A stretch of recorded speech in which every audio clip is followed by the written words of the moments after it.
Hari ini kita akan membahas mengenai cerita fantasi. Nah, dengan tujuan pembelajaran agar peserta didik mampu memahami cerita fantasi dan tujuan dari cerita fantasi. Anak-anak, ada yang tahu apa itu cerita fantasi? Apa itu cerita fantasi? Cerita fantasi adalah sebuah kisah atau cerita karangan dengan alur yang normal namun sifatnya imajinatif.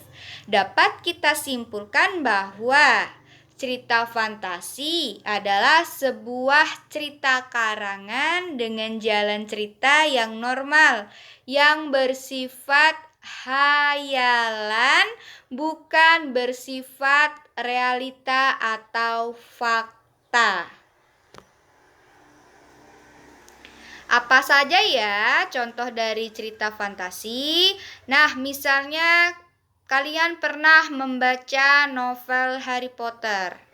Nah, di sini kan terdapat beberapa keanehan atau cerita yang tidak masuk akal seperti adanya penyihir ya. Nah, lalu contoh lainnya terdapat di cerita rakyat misalnya dengan judul Lutung Kasarung dan Purnama. Lalu dalam cerita fabel itu ada Kancil dan Buaya.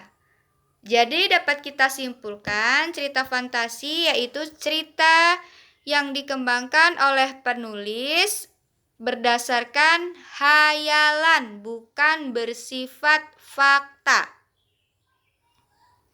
Nah, apa sih tujuan dari cerita fantasi? Cerita fantasi bertujuan untuk membuat pembaca seolah-olah ikut masuk dalam dunia imajinatif dari sang penulis. Nah, di sini pembaca dapat mengembangkan sendiri imajinasinya. Sekian dan terima kasih. Sampai berjumpa di minggu depan melalui video pembelajaran daring selanjutnya.